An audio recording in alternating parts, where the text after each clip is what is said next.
ആകാശവാണി.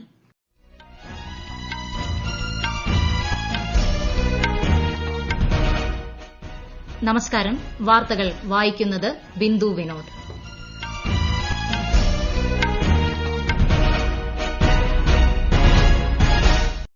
പ്രധാന വാർത്തകൾ.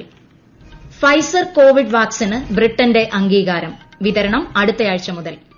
പാരീസ് ഉടമ്പടി നടപ്പാക്കാൻ ഉന്നതതല സമിതിക്ക് രൂപം നൽകി കേന്ദ്ര സർക്കാർ.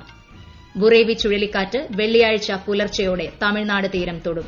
കേരളത്തിൽ അതീവ ജാഗ്രത പുലർത്തണമെന്ന് മുഖ്യമന്ത്രി പിണറായി വിജയൻ. രാജ്യത്ത് കോവിഡ് ചികിത്സയിലുള്ളവരുടെ എണ്ണം 4.28 ലക്ഷമായി കുറഞ്ഞു. കേരളത്തിൽ ഇന്ന് 6316 പേർക്ക് രോഗം സ്ഥിരീകരിച്ചു. ഓസ്ട്രേലിയയ്ക്കെതിരായ മൂന്നാം ഏകദിനത്തിൽ ഇന്ത്യയ്ക്ക് ജയം. വാർത്തകൾ വിശദമായി. അമേരിക്കൻ കമ്പനിയായ ഫൈസറിന്റെ കോവിഡ് വാക്സിന് ബ്രിട്ടൻ അംഗീകാരം നൽകി. അടുത്ത ആഴ്ച മുതൽ ബ്രിട്ടനിൽ വാക്സിൻ ലഭ്യമാക്കും. ജനങ്ങളിലേക്കെത്തുന്ന ലോകത്തെ ആദ്യ കോവിഡ് വാക്സിനാണ് ഫൈസർ. കൂടുതൽ വിവരങ്ങളുമായി ആകാശവാണിക്ക് വേണ്ടി ലണ്ടനിൽ നിന്നും എൻ വാസുദേവ്. മരുന്നുകളുടെ സുരക്ഷിതത്വവും ഗുണനിലവാരവും ഉറപ്പുവരുത്തുന്ന medicines and health care products regulatory agency 95% പ്രയോജനപ്രദം എന്ന് വിലയിരുത്തിയതോടെ ഫൈസർ നാനോ കമ്പനി നിർമ്മിച്ച കൊറോണ വൈറസ് വാക്സിൻ അംഗീകരിക്കുന്ന ലോകത്തെ ആദ്യ രാജ്യമായി മാറി ബ്രിട്ടൻ. അടുത്തയാഴ്ച മുതൽ ഇത് നൽകിത്തുടങ്ങുവാനും 40 ദശലക്ഷം വാക്സിനുകൾക്ക് ഓർഡർ നൽകുവാനും തീരുമാനമായിട്ടുണ്ട്. ഇതിൽ 8 ലക്ഷം ഡോസുകൾ അടുത്ത ദിവസങ്ങളിൽ തന്നെ എത്തും. താമസിയാതെ 10 ലക്ഷം വാക്സിനുകൾ കൂടി ലഭ്യമാകും. ഏറ്റവും ചുരുങ്ങിയ സമയത്തിൽ പ്രായോഗിക തലത്തിലെത്തിയ വാക്സിൻ എന്നതിനു പുറമെ മനുഷ്യരിൽ വിജയകരമായി പരീക്ഷിച്ച ആദ്യത്തെ RNA വാക്സിൻ കൂടിയാണിത്. ഈസ്റ്ററിന് മുമ്പ് തന്നെ രാജ്യത്തെ എല്ലാവർക്കും വാക്സിൻ സുരക്ഷ നൽകാനാണ് തീരുമാനമെന്ന് ഹെൽത്ത് സെക്രട്ടറി മാറ്റ് ഹാൻകോക്ക് പറഞ്ഞു. രാജ്യത്തിന്റെ ചരിത്രത്തിലെ ഏറ്റവും വലിയ പ്രതിരോധ കുത്തിവയ്പ് സന്നാഹങ്ങൾക്കാണ് ബ്രിട്ടൻ ഒരുങ്ങുന്നത്. സർക്കാർ നിയന്ത്രണത്തിലുള്ള മികച്ച ആരോഗ്യ സംവിധാനമുള്ള ബ്രിട്ടനിലെ ആശുപത്രികൾക്ക് പുറമെ വിവിധ നഗരങ്ങളിൽ പ്രത്യേക കേന്ദ്രങ്ങൾ ഒരുക്കിയും വാക്സിൻ നൽകാൻ തീരുമാനമായിട്ടുണ്ട്. ജനങ്ങൾക്കും സാമ്പത്തിക രംഗത്തിനും ഈ വാക്സിൻ പുനർജന്മം നൽകിയെന്ന് ബ്രിട്ടീഷ് പ്രധാനമന്ത്രി ബോറിസ് ജോൺസൺ പറഞ്ഞു. രാജ്യത്ത് കോവിഡ് ചികിത്സയിലുള്ളവരുടെ എണ്ണം 4.28 ലക്ഷമായി കുറഞ്ഞു. ആകെ രോഗബാധിതരിൽ 4.51% മാത്രമാണ് നിലവിൽ ചികിത്സയിലുള്ളത്. കഴിഞ്ഞ 24 മണിക്കൂറിനിടെ 36,604 പേർക്കാണ് രോഗം സ്ഥിരീകരിച്ചത്. 43,062 പേർ രോഗമുക്തരായി. രോഗമുക്തി നിരക്ക് 94.03%. കഴിഞ്ഞ 24 മണിക്കൂറിനിടെ 501 പേരുടെ മരണം കോവിഡ് ബാധിച്ചാണെന്ന് സ്ഥിരീകരിച്ചു. കർണാടകത്തിൽ കോവിഡ് പ്രതിരോധ വാക്സിൻ രോഗികളിൽ പരീക്ഷിക്കുന്നതിന്റെ മൂന്നാം ഘട്ടത്തിന് മുഖ്യമന്ത്രി BS യെദിയൂരപ്പ തുടക്കമിട്ടു. ഹൈദരാബാദ് ആസ്ഥാനമായ ഭാരത് ബയോടെക് ലിമിറ്റഡ് ആണ് കോവാക്സിൻ വികസിപ്പിക്കുന്നത്. കേരളത്തിൽ ഇന്ന് 6316 പേർക്ക് കോവിഡ് സ്ഥിരീകരിച്ചതായി മുഖ്യമന്ത്രി പിണറായി വിജയൻ അറിയിച്ചു. 5924 പേർ രോഗമുക്തരായി. 5539 പേർക്ക് സമ്പർക്കത്തിലൂടെയാണ് രോഗബാധ. കഴിഞ്ഞ 24 മണിക്കൂറിനിടെ 56,993 സാമ്പിളുകളാണ് പരിശോധിച്ചത്. രോഗസ്ഥിരീകരണ നിരക്ക് 11.08. 28 മരണവും കോവിഡ് മൂലമാണെന്ന് സ്ഥിരീകരിച്ചു. ഇതോടെ ആകെ മരണം 2298 ആയി. ലോകത്ത് ഇതുവരെ കോവിഡ് സ്ഥിരീകരിച്ചവരുടെ എണ്ണം 6,43,00,000 കടന്നു. ഇതുവരെ 4,46,00,000-ഓളം പേർ രോഗമുക്തി നേടി.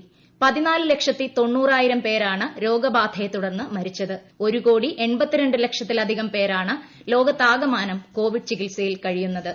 പാരീസ് ഉടമ്പടി നടപ്പാക്കുന്നതുമായി ബന്ധപ്പെട്ട് പരിസ്ഥിതി സെക്രട്ടറിയുടെ നേതൃത്വത്തിൽ ഉന്നതതല മന്ത്രിതല സമിതിക്ക് കേന്ദ്ര സർക്കാർ രൂപം നൽകി. പാരീസ് ഉടമ്പടിയിലെ വ്യവസ്ഥകൾ രാജ്യം പാലിക്കുന്നുണ്ട് എന്ന് ഉറപ്പാക്കുന്നതിനായാണ് നടപടി. പരസ്പര സഹകരണത്തോടെയാകും പ്രവർത്തനങ്ങൾ.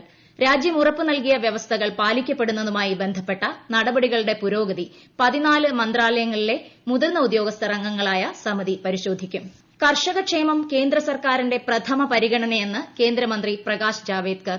തങ്ങളുടെ അധ്വാനത്തിന്റെ ഫലം കർഷകർക്ക് ലഭിക്കുന്നുണ്ടെന്ന് നരേന്ദ്രമോദി സർക്കാർ ഉറപ്പാക്കിയിട്ടുണ്ടെന്നും എല്ലാ വർഷവും താങ്ങുവിലയിൽ പുരോഗതി ലഭ്യമാക്കിയിട്ടുണ്ട് എന്നും അദ്ദേഹം ട്വിറ്ററിൽ കുറിച്ചു. പെട്രോളിയം ഉൽപ്പന്നങ്ങളുടെ വില നിർണ്ണയത്തിൽ ന്യായയുക്തവും അന്താരാഷ്ട്ര വിപണിയിലെ മാറ്റങ്ങൾക്ക് വിധേയമായതും ആയ രീതിയാണ് ഇന്ത്യ പിന്തുണയ്ക്കുന്നത് എന്ന് പെട്രോളിയം പ്രകൃതിവാതക മന്ത്രി ധർമ്മേന്ദ്ര പ്രധാൻ.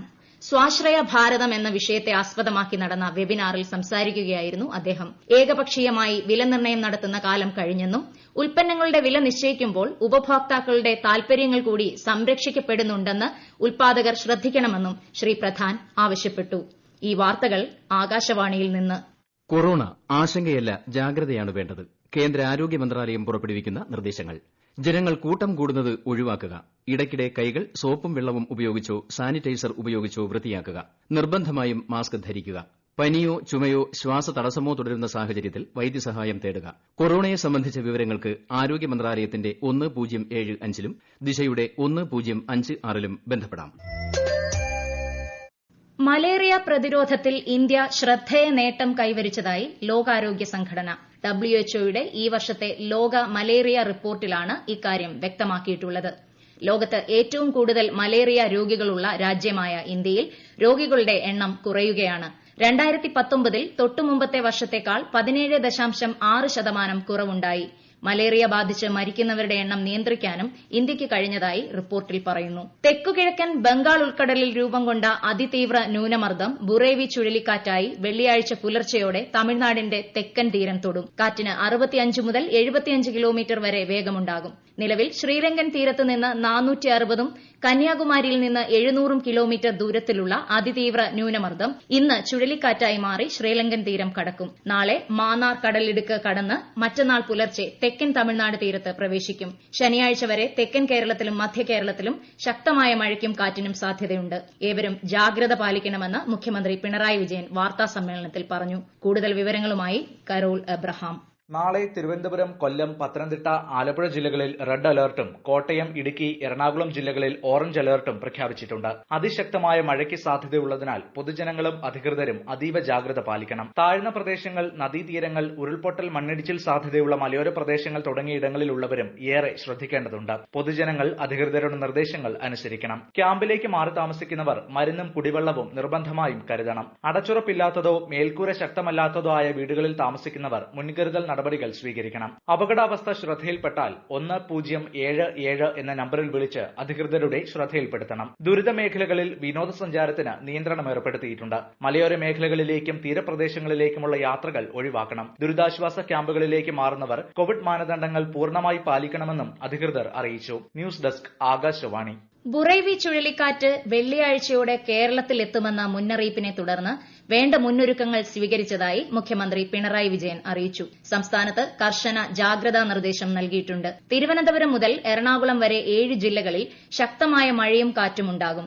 3 മുതൽ 5 ദിവസം വരെയാണ് ഇത് തുടരുക. ചുഴലിക്കാറ്റ് സ്ഥിതി വിലയിരുത്താൻ പ്രധാനമന്ത്രിയുമായി സംസാരിച്ചിരുന്നു. സംസ്ഥാനം സ്വീകരിച്ച നടപടികൾ പ്രധാനമന്ത്രിയോട് വിശദീകരിച്ചിട്ടുണ്ടെന്നും മുഖ്യമന്ത്രി പറഞ്ഞു. കോവിഡ് വ്യാപനം തടയുന്നതിന്റെ ഭാഗമായി രാജ്യത്തെ പൊതുവിപണികളുടെ പ്രവർത്തനം സംബന്ധിച്ച് ആരോഗ്യ മന്ത്രാലയം പുതിയ മാർഗനിർദ്ദേശങ്ങൾ പുറപ്പെടുവിച്ചു. കണ്ടെയ്ൻമെന്റ് സോണിന് പുറത്തുള്ള വ്യാപാര സ്ഥാപനങ്ങൾക്ക് മാത്രമാണ് തുറക്കാൻ അനുമതി. രാജസ്ഥാനിലെ കോവിഡ് സ്ഥിതിഗതികൾ വിലയിരുത്തുന്നതിനായി കേന്ദ്ര സംഘം ജയ്പൂരിലെത്തി. നീതി ആയോഗ് അംഗം ഡോക്ടർ VK പോൾ നേതൃത്വം നൽകുന്ന സംഘം ആരോഗ്യവകുപ്പിലെ ഉദ്യോഗസ്ഥരുമായി രാവിലെ അവലോകന യോഗം നടത്തി. ഓസ്ട്രേലിയയ്ക്കെതിരായ മൂന്നാമത്തേതും അവസാനത്തേതുമായ ഏകദിന മത്സരത്തിൽ ഇന്ത്യയ്ക്ക് 13 റൺസ് ജയം. കാൻബറയിൽ നടന്ന മത്സരത്തിൽ ടോസ് നേടി ബാറ്റിംഗിനിറങ്ങിയ ഇന്ത്യ 302 റൺസാണ് നേടിയത്. മറുപടി ബാറ്റിംഗിനിറങ്ങിയ ഓസ്ട്രേലിയ 49.3 ഓവറിൽ 289 റൺസിന് എല്ലാവരും പുറത്താവുകയായിരുന്നു. ആദ്യ 2 മത്സരങ്ങളും ജയിച്ച ഓസ്ട്രേലിയ പരമ്പര നേടിയിരുന്നു. ഓഹരി വിപണിയിൽ ബോംബെ ഓഹരി സൂചിക സെൻസെക്സ് ഇന്ന് നഷ്ടത്തിൽ ക്ലോസ് ചെയ്തു. 37 പോയിന്റ് നഷ്ടത്തിൽ 44,618ലാണ് സെൻസെക്സ് വ്യാപാരം അവസാനിപ്പിച്ചത്. ദേശീയ ഓഹരി സൂചിക നിഫ്റ്റി നേരിയ മുന്നേറ്റത്തോടെ 13,113 പോയിന്റ് നിലനിർത്തി. പ്രധാന വാർത്തകൾ വീണ്ടും. ഫൈസർ കോവിഡ് വാക്സിന് ബ്രിട്ടന്റെ അംഗീകാരം. വിതരണം അടുത്തയാഴ്ച മുതൽ. പാരീസ് ഉടമ്പടി നടപ്പാക്കാൻ ഉന്നതതല സമിതിക്ക് രൂപം നൽകി കേന്ദ്ര സർക്കാർ. ബുറേവി ചുഴലിക്കാറ്റ് വെള്ളിയാഴ്ച പുലർച്ചെയോടെ തമിഴ്നാട് തീരം തൊടും. കേരളത്തിൽ അതീവ ജാഗ്രത പുലർത്തണമെന്ന് മുഖ്യമന്ത്രി പിണറായി വിജയൻ. രാജ്യത്ത് കോവിഡ് ചികിത്സയിലുള്ളവരുടെ എണ്ണം 4.28 ലക്ഷമായി കുറഞ്ഞു. കേരളത്തിൽ ഇന്ന് 6,316 പേർക്ക് രോഗം സ്ഥിരീകരിച്ചു. ഓസ്ട്രേലിയയ്ക്കെതിരായ 3ാം ഏകദിനത്തിൽ ഇന്ത്യയ്ക്ക് ജയം. വാർത്തകൾ കഴിഞ്ഞു.